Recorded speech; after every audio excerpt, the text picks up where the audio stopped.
right, so today I am joined by two, what I would classify as industry veterans. We've got an end user that specializes in the healthcare aspect of the physical security industry, and a healthcare expert that works with me at HID. I'll let them introduce themselves. Blake, why don't you get us started? Yeah, thank you for having me first. Absolutely. Blake Yeargin, I'm with Children's Healthcare of Atlanta, obviously in the Georgia, Atlanta area. But my specific title is I'm a manager over security technology, so primarily on the physical security side of things with like the access control, cameras, and things of that nature. Awesome. Well, thank you for making the time. We are recording this at ISC West, and this is a very busy show, so I appreciate you carving out some time for us. Absolutely. And Amanda? Yes, my name is Amanda Venafro, and I lead our healthcare and life sciences here at HID on our physical access control side. As you mentioned, a veteran, I grew up in the industry with biometrics, so that is still a passion, but access control is where my heart has been for over 20 years. I am continually amazed by like how long our careers have lasted in this space. Like when you, after school, and you got your first job in the security industry, did you think that you'd end up here? Absolutely not. No. In fact, the fun story, so if you know me, I've told this story many times. I actually went out to Los Angeles from Georgia, and I now, completely in a different realm than what I originally thought, but I went to school for nursing, went out to Los Angeles, thought I was applying for a receptionist job for a biotech company. Who knew biometrics and biotech was not the same? I did, but learned that one the hard way. They say that once you are in the security industry, you don't ever get out. That's and right. I am. Yep. And the best advice that I give to people about this is like, especially new don't folks. Don't fight it. No, exactly. Don't fight it, and be nice to everybody, because you don't know who you're going to run into today that you upset, who's going to be your boss later, or be potentially your customer later, right? Yes. And how long have you been doing physical security? Actually, on the physical security side, I'm a little bit new in the arena. Actually, I came out of law enforcement, so I spent 19 years in that, and then I've crossed into it with just taking a deeper dive into what else was out there. And so I found my way to Children's Healthcare of Atlanta in the security sector, and with the opening in the technology, hey, we did a lot of stuff on the technology side for law enforcement, Sure. So had a little bit of background there.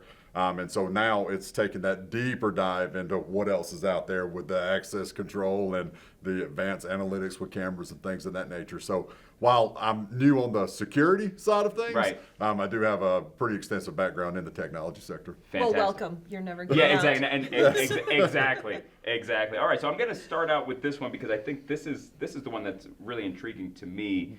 First and foremost is you're securing a children's hospital. Correct. A children's hospital is probably like its own thing. Like it's a hospital, but we're protecting kids. Yes. And the kids that are there are probably there maybe for an extended period of time. So sometimes your visitors are not really visitors necessarily. So what makes protecting a children's hospital and securing a children's hospital different than other healthcare environments? I think the primary difference that kind of stands out immediately is the emotional aspect of your visitors and people coming into that hospital setting. Because, you're coming in there with children, Right. and then parents' emotional states are already heightened. And so you have to really take a different approach with that to make sure that, hey, we got to present a calming experience, very professional to bring that down, through whatever technique, de-escalation or whatever that might be, to kind of, have a better atmosphere for them. So that first and foremost is the primary difference that you're going to see. But then you also got to take it from providing a secure type facility, because we've got all different kind of things that we're looking at as opposed to an adult facility. One is, you've got your trafficking, the child trafficking issues. Oh, I hadn't even considered that one. Yes, we're preventing unauthorized visitors coming in there through sex offender checks and things of that nature. And just making sure that we're providing that secure facility so that we can provide the highest amount of care for the children that we can. And you have a lot of blended families nowadays. And so Yes. ensuring that if there is a estranged relative that's not supposed to be there, you have to add that extra layer of Yes. security. How do you accomplish like almost like a background check Yes. of visitors? I was doing another podcast that may or may not have been published by the time this one does, but I'll leave a link to it down below. Where I was talking to Right Crowd, who's a physical identity and access management platform, and what they're able to do is actually reach out, or it was either Right Crowd or Solo Insight, but I'm sure both of them can do it. They can reach out to different databases and Correct. see, as that person requests access, are they on a known potentially sex offender list, Yes. or some like do not come to this facility list, right? How do you accomplish that Well, now? that's through our vendor management system, which we use Solo Insight. Oh, is that? Oh, Yes. And there so- you go, Solo Yeah, Insight. there we Thanks, go. Josh. Yep. So, Tim. and so through that process, I mean, obviously they're coming through a security checkpoint with weapon detection on our end. We're covering that sector. And then when we get up to the visitor management section of the hospital, then it's going through that Solo Insight check to make sure we're checking that extensive background to allow people in. Wow. Okay. And so, Amanda, I think that's a trend, by the way. Like, Yes. incorporating some sort of physical identity and access management, not just to employees and contractors, but to guests now as well. Correct. 'Cause you want to, especially in a hospital, you want to provide this open environment, but you really need to be cognizant of who's coming through that door, right? So what other trends are you seeing in the healthcare and life sciences area? Sadly, and I'm sure unfortunately you're seeing it at your facility as well, Blake, but there is a lot of violence mainly towards the staff nowadays, whether it's a code white situation or it's a matter of, like you said, you might have an elevated family member who's very emotional, and we're all parents here. We get the fact that when your child is sick, you're beside yourself, and so you're not always yourself. And so we're seeing a lot of, unfortunately, violence. We're seeing a lot of staffing issues. So how can we help from a physical access side, help with patient efficiencies and staffing efficiencies, things of that nature. So those are the big two things. It's not necessarily the access control. It's now creating behaviors and Right. staffing. It's funny. Like I think like in the commercial real estate space, or even in the enterprise space, we might call that tenant experience or workplace experience. You want to make this delightful experience, so that way when they get to the door, Amanda was sharing a story earlier. She lost her card to get into her hotel room, and it took her 2,500 steps and probably 20 minutes to get another card to get back into her room, when they could have just had a mobile credential. And that's the story. thing, because I think like, I'm here to visit my kid. Oh, I forgot my card. I need to request a new one, and now my anger level goes up. Without a doubt. And now I enter the facility in a completely different frame of mind, and now it's probably could lead to a poor outcome for a staff member or something like that. You're just going to catch my Exactly. wrath, and unintentional, and that's like one of those things that as an industry we don't necessarily talk about, No. how the experience for the person with the credential could have an impact on other physical security matters. Yes. It's very true, and sadly, it is something that we are seeing. If you watch the news, you're seeing a lot of different cases, and for me, I feel very passionate about healthcare in general. And again, as a mom, I want the best experience. And so what's different from like an enterprise or a financial or even corporate real estate, you're dealing with people sometimes at their worst. Yeah.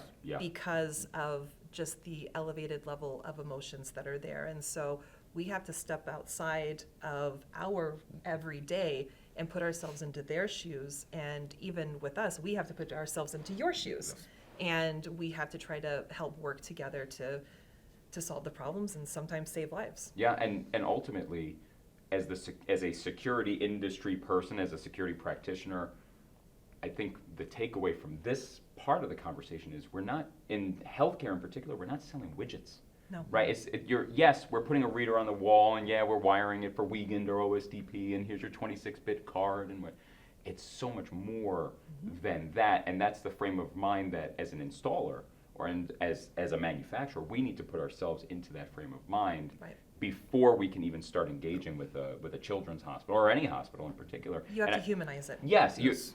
empathy, Yeah. right? And we're not just selling stuff, right? Although, hey, I work on commission, so please buy more mobile credentials. So There's that. There's always that. So speaking of mobile credentials, is mobile access part of like your current plan, your future strategy? Have you have had any experience with it? We're actually in the process of implementing mobile credentialing as we speak. That was one of the reasons we were coming out here, gathering as much information as we could. But even while I'm here, my team is currently back in Atlanta implementing this process throughout our system.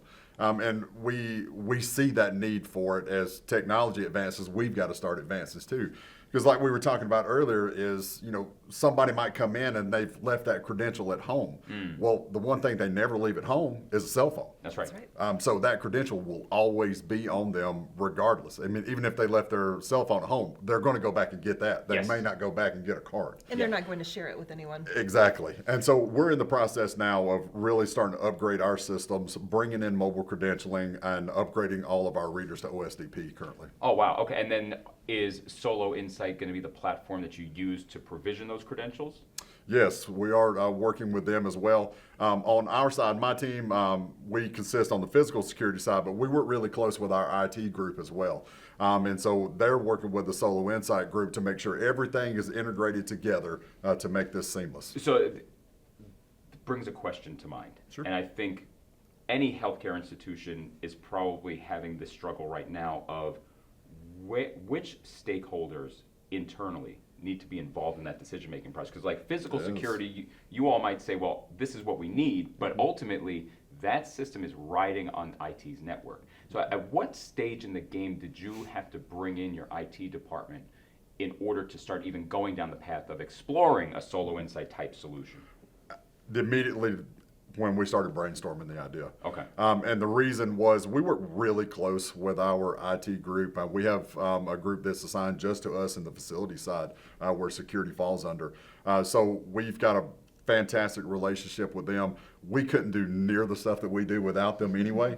So we automatically bring them in on everything that we do. But then you start looking at other aspects and departments and, within our system is I'm bringing in patient experience. I want to see, because they're the ones checking people in using Solo Insight, what's their experience with it as we get ready to roll things out. And so there's all kinds of stakeholders involved in this, even up to our E-team, making sure that they're aware of, hey, this is why we're wanting to push this, and this is what we think is the future. So how many stakeholders would you say were involved in the decision-making process? I think initially, I would say probably around 5 different departments, Wow. kind of stimulating that process. And then as we've started progressing and really getting to the point where we're ready to start rollout and testing, you're starting to see upwards of 10. Wow. Because we're going to use like nursing staff for testing it. The E-team is going to be involved because of the financial aspects of things. Then you got, like I said, the patient experience group. Well, now supply chain gets involved Right. in it because of bringing in vendors and visitors and everything like that on their side of things. So engineering because of the elevator aspect of it. So there's a lot of people involved in this, and the more that we found that we brought in initially to see, hey, this is what our plan is, this is why we're wanting to do this, the more successful this rollout is going to be. So I'm curious now, like if a security systems integrator is watching this and they're like, okay, my specialty maybe is healthcare. I want to have a hospital as a customer. Who do you think they should engage with first? Like who's their first call to? Is it to public safety or is it to IT? Is it like who do they call? Yeah, I think it's obviously IT, without a doubt. Yeah. They're going to need to play a big role in that, but also whoever on like your physical security side that's managing your access control, if it is the integrator or whoever that might be, those are going to be your primary 2 that are going to kind of set that tone for what we're looking at and where we need to go from it, and then start bringing in those additional stakeholders. So, and then internally, you all will start bringing in those stakeholders, Correct. Bring those to the table, make your decision, and then when that decision's made, then you go back to the systems integrator channel and say, okay, now Absolutely. we're ready, and maybe there's an RFP or an RFQ or something like that. Gotcha. And what Pay pushback. attention, security integrators. This is the process you need to follow. This is the meat. Yes. So what pushback did you get and how did you overcome it? The pushback is always the financial aspect of it. And so we have to be able to sit back and go, hey, this is what we're spending right now. And this is what that financial aspect looks like in the future state. Because we might end up spending more upfront, especially when we start converting with OSDP and bringing in new readers. I've got a brand new hospital that's got, thousands of new readers. Well, I don't have that in several of my other locations because we've got 3 primary hospitals and several urgent cares floating around the state. So it's seeing that financial aspect of it, but how does the future aspect of coming into this solve all that? Right. Wow. Yeah, and that's something that, as an industry, we need to consider as well. Is like, to get to a mobile access future, a significant resources need to be spent up front on upgrading those readers. And I know a lot of hospitals might be looking at this right now and saying, yeah, I got a ton of thin line 2 readers out there, procs only, and Yep. we're issuing tons of procs cards. And yes, I know that that's not necessarily the best practice, but that's what I got and it works. And if I look down the crystal ball and say, well, this is where I want to be, and yes, there's an ROI there, but to realize that return on investment, I have to make the investment, and sometimes that can be challenging. So is there a way to help smooth that process out? So like when you go to finance and say, look, I need to spend this to get here, how long do you take building that business case? Well, I think it starts with a cost analysis process with it all. Is, hey, this is what we're spending in current state. All right, how does the future solve that? And then being able to show, hey, this is what, yes, we're going to spend more up front, but on the back end, how much is this going to really save us in the long run moving in? And then we even built ours out as, hey, we may be able to do this in phases. So it may not all be up front. Right. Let's start phasing in, or maybe I want to do all my hospitals up front. And then the next year I phase in, 30% of my urgent cares. And then as we go down the line, it's a phase-in process Right. as well. So there's just different aspects that you can approach it from that financial standpoint. And I just want to applaud you guys for that, because whether it's healthcare or any other segment or vertical in this industry, we in the security industry are very well known for thriving when things get tough. Right. When there are traumatic experiences, there's, during the pandemic, we were one of the only essential verticals or industries that thrived. So the fact that you are being proactive, a lot of the times we see, and you know this, and Yeah. I'm sure you've come across this, is the purses only start opening in a reactive state. Yes. When something bad happens, Sadly, now we that is want, true, yes. we have to, and we need it yesterday. So the fact that you are being proactive about this is fantastic. Yeah, so many times, bad things happen, whether it's in a school or in a hospital, and then it's like, all right, the purse strings open up. It's like, maybe we could have prevented this had the purse string opened up earlier, but you have to prove out the business case. And this is the challenging Right. aspect of what we deal with every day. We can only preach the best practices. Somebody actually has to go out and do it. Now, speaking of which, modernization is a challenge, especially in hospitals. We see tons of legacy hardware because, again, HID makes a great product. It lasts for many, many, many years. And there's, in my view, like, if this were an IT conversation, I'm talking to an IT director and I say, hey, how many laptops do you have from 10 years ago that are running like Windows XP? They would laugh at me, right? Or like, how many people do you allow to use password as their password? Or like have no password on there? And they'd be like, are you serious? And then I say, oh, well, why are you still using procs? Oh, well, It just works. yeah, it works. And like the logical leap there is like you really have to massage that, but Hold on, my flip phone is yeah, ringing exactly, here. exactly. So like what are we looking at from a modernization perspective, and how do we even have that conversation? So you mentioned we're at ISE right now. Yes. And I spent yesterday on the show floor meeting a lot of wonderful people, new and old. And what I kept hearing was, I've got legacy readers, I've got legacy credentials that are being used for everywhere from human resources for time and attendance to cafeteria vending machines, we acquired this hospital or we acquired this building and they're on now this system, but we're on here and we have 10 disparate systems and we've got 10 different use cases for the cards, but they use iClass, they use Prox, we're trying to use CIOS over here. I'd love to go mobile. I've got a mixture of all of these readers. You're right. What do I do? Yeah, and then it becomes paralysis through analysis. Exactly. Yeah. And so my first thing that I always say is, you are not alone. Yeah. And those words, it's like, and I always tell them a situation where someone else is worse off, another organization. You're right. And it's got me thinking, you know what?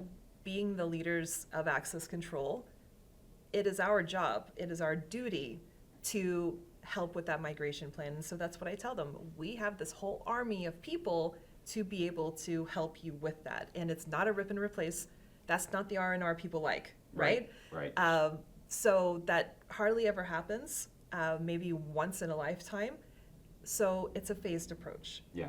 You have to first, I can give you whatever you want. We can decide that. The hardest part is understanding all of your processes Yes. and doing your risk analysis and getting your buy-in and really understanding your use case. I can't tell you how many people don't know, even in their security and they administer the cards, how many other business units are using that credential for things. Oh, yeah. So I give them a list and say, you need to check with all of these. These are very common use cases. We even have wonderful infographics for this.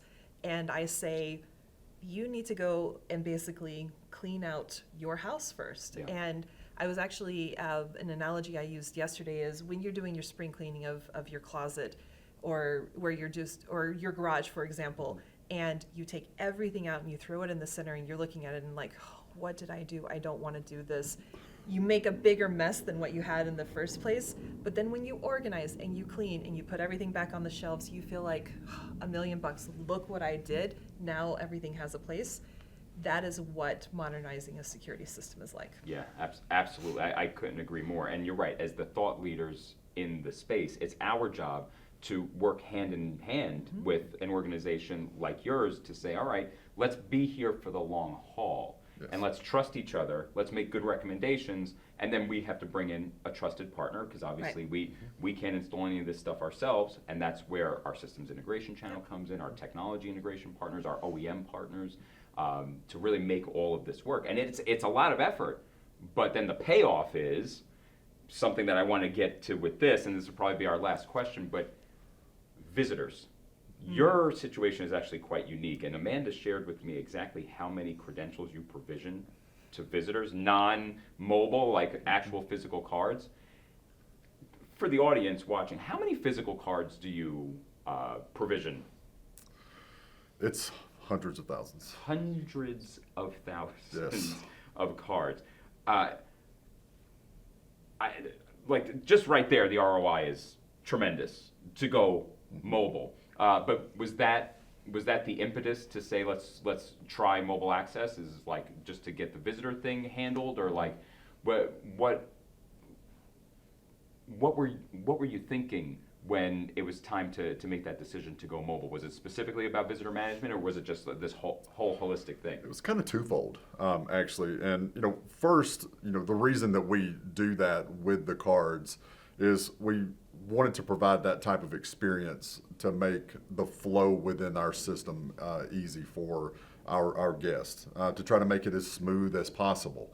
And I think you start kind of realizing really quickly that, like we were talking about from that financial standpoint, is, we've got to look at something different. And with that kind of started the conversation of, hey, what does mobile credentialing look like? How can we use this to solve this issue? And so on the back end, my team was already looking at how do we provide a more secure atmosphere from where we are, because in the low prox type, it's not a great secure area. I mean, yes, and we can restrict areas, but we were already starting down that path of what OSDP looks like with mobile credentialing. And so when it was finally brought up with the visitor management side of things, like, how do we bring these two together now? And so that kind of then started that single line of trajectory for moving into a more secure facility with OSDP, but also providing a more fluid experience and cost-effective experience through mobile credentialing. And I want to be clear here with the audience, like, so we have all these internal stakeholders, up to 10, maybe more, but you also have your access control software. Yep. You've got Solo Insight, so a physical identity and access management platform. You've got HID. Yep. You've got your security systems integrator, and maybe a couple of others. So like as an integrator, when you go in, realize what you're stepping into. It is a multi-stakeholder process, to say the least, and everybody has not just their own objectives, but I think their own agendas as That is well. key. And you have to navigate these sort of personalities. Like Absolutely. HID, we have an agenda in terms of making sure we have the right reader technology in there and the right credentialing technology.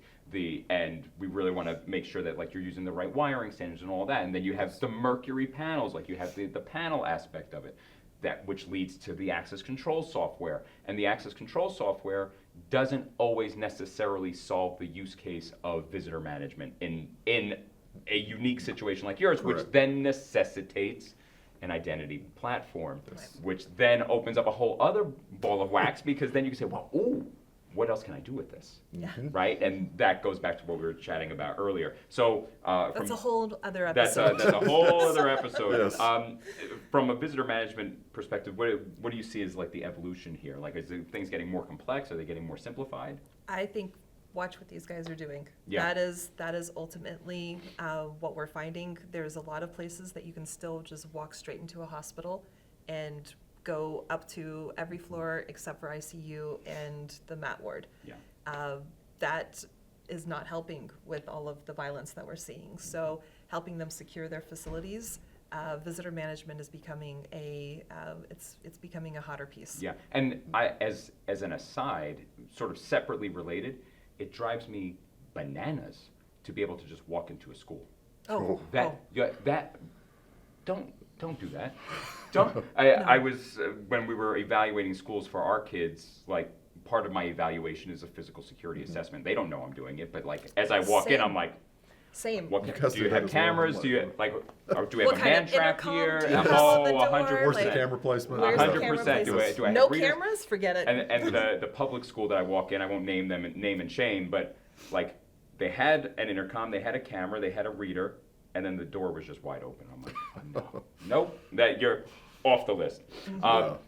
Blake, thank you so much. Thank you for Greatly having me. appreciate it. I will throw contact information for Blake on LinkedIn. If you have questions, you want to get a hold of him, please don't solicit via, please. But that's not for sales related purposes. But if you're a hospital and you want to learn more about what they're doing, reach out on LinkedIn. Of course, we'll throw Amanda's contact. She is interested in a sales conversation. If you'd like to buy I stuff would from love HID, that would be fantastic. Also, a shameless plug for IHSS. If you know, you know, and they are a proud member as well, as am I. Wonderful. Thank you so much for watching and making it this far in the video. Thumbs up, comment, like, subscribe, do that whole thing, and we'll catch you on the next one.